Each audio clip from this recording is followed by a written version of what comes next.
All right, let's jump right in. Today we are talking about a totally different way to think about changing your life. It's a much gentler approach that comes from Japan, and honestly, it turns our whole Western idea of using willpower and brute force completely on its head. This is a system that's built on observation, not on fighting yourself. So let's start with this really powerful question. What if fighting your bad habits is actually what's making them stronger? I want you to think about this story of a man who was a chain smoker for 20 years. Seriously, 2 decades. He tried everything you can imagine: patches, therapy, even hypnosis. Nothing stuck. But then, on a business trip to Japan, he has this chance meeting with a Zen monk. And the monk didn't say a word about willpower or fighting urges. Instead, he taught him a different path, a way of understanding. And get this, within 3 months, a 20-year habit just dissolved, like it was never there, effortlessly. So here's the roadmap for what we're going to cover. First, we'll look at why our usual methods just don't seem to work long-term. Then, we're going to dive into the core ideas of this Japanese philosophy: observing your habits, using the 1% rule of Kaizen, finding your ikigai, and finally, the big one: how to build a completely new path forward. Okay, first up, the problem with brute force. You know exactly what I'm talking about, right? We've all been there. It's that New Year's resolution to go to the gym every single day that kind of fizzles out by February. Or that big, dramatic digital detox that lasts, 2 days before you're right back to scrolling? We set these huge all-or-nothing goals, and when we, inevitably fall short, we just get trapped in this awful cycle of shame and guilt. This right here, this lays it all out. It's the two philosophies, side by side. Our Western way frames habit change like it's a war. Your bad habit is the enemy, and you've got to crush it with willpower. But the Japanese approach? It's completely different. It asks you to see your habit not as an enemy, but more like a messenger. It suggests that every single habit, even the ones we can't stand, originally started to serve some kind of purpose, to solve a problem for us. And understanding that is the real first step. Which leads us straight to this foundational principle: observe, don't fight. The whole idea here is to just create a little bit of space between you and the habit. You're not trying to crush the urge. You're just going to watch it with no judgment. You know, there's this great Zen story about a young monk who was just tormented by his own fiery temper. For years, he fought his anger, he tried to suppress it, meditated away, but the more he fought it, the stronger it got. Then an older monk saw him struggling and gave him some pretty weird advice. He said, "Stop fighting, just watch." So the next time he felt that anger rising up, instead of fighting it, the young monk just sat with it. He noticed it. He'd think, anger is here. He felt the heat in his chest, the tension in his jaw, and by just watching it without judgment, something incredible happened. He realized he wasn't the anger. He was the quiet, open space that the anger was just passing through. And that's the key right there, this idea of impermanence. Every craving, every single urge, no matter how intense it feels in the moment, is temporary. Think of it like a wave in the ocean. It's going to rise, it's going to hit its peak, and then, if you just wait, it will fall all on its own. So this businessman in Tokyo, the smoker from our story, he used this exact idea. Whenever he felt an urge to smoke, he'd set a timer for 10 minutes. He wouldn't fight it, he'd just sit there and observe it, and he noticed a pattern. The craving would get really intense around the 3-minute mark, and then it would start to fade. By the time the 10 minutes were up, the urge wasn't screaming at him anymore, and he could actually choose not to smoke. He learned how to surf the wave instead of letting it pull him under. And this is the huge shift in thinking that comes from this practice. You realize that you aren't the craving itself. You are the consciousness, the awareness, that's simply noticing it. And in that little bit of separation, that's where all your power is. Okay, let's move on to the next pillar, because this is where it gets really practical. It's called Kaizen, and it's the art of continuous, small improvement. It is the absolute opposite of our obsession with dramatic, overnight transformations. So let's say your bad habit is watching 4 hours of TV every single night. The old way would be to go cold turkey, right? Which we all know is basically a recipe for failure. Kaizen suggests something different. Reduce your TV time by just 5 minutes. That's it. I know, it sounds almost ridiculously small, but that is exactly why it works.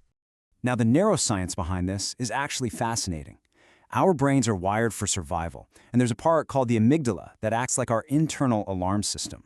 When we try to make a huge, drastic change, the amygdala freaks out. It screams, "Threat!" and floods our body with stress hormones.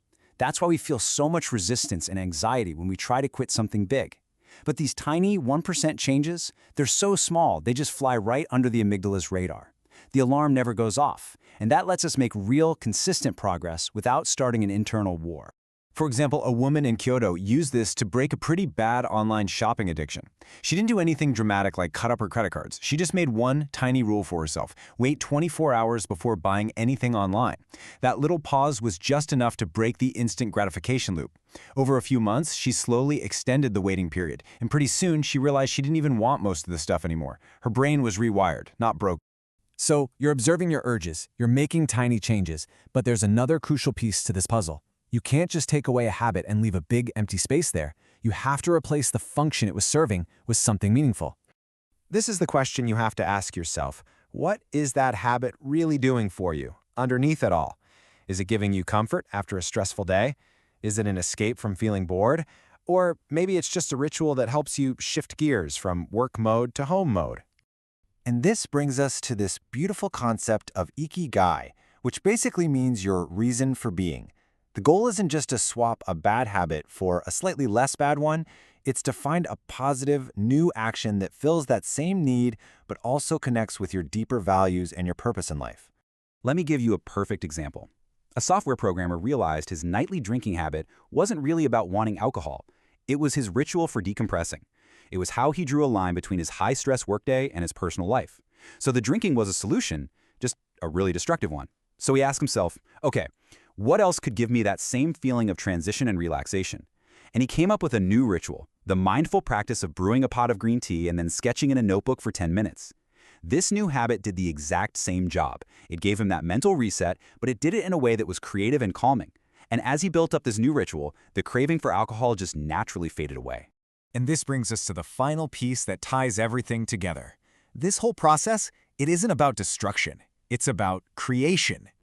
I absolutely love this quote because it just reframes the whole thing. You're not at war with a part of yourself. You are simply growing into something new.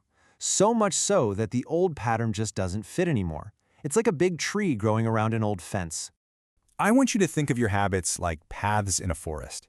That bad habit you have, that's a wide, well-worn path. It's easy. It's automatic. It's the path of least resistance.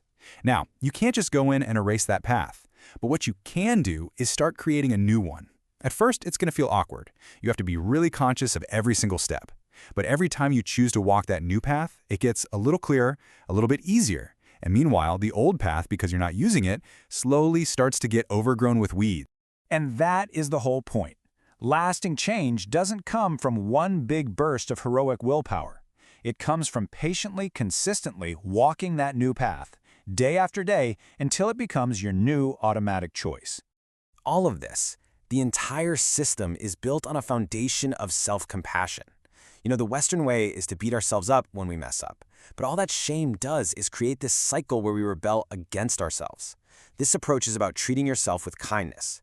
There's a story of a teacher who struggled with emotional eating, and she learned that instead of criticizing herself after, she could just get curious. What was I feeling right before I did that? And that gentle question, without any shame attached, finally let her see and address her real triggers. So, to wrap it all up, this philosophy teaches us that you don't conquer a weakness. You grow into a more authentic version of yourself. The habit isn't your enemy. It's actually a teacher, and it's showing you exactly where in your life you're out of balance. So I'm going to leave you with this to think about. Using this gentle, compassionate approach, what is one old, well-worn path that you'd like to just let grow over? And maybe more importantly, what new path could you start to build for yourself starting today with just one single tiny step?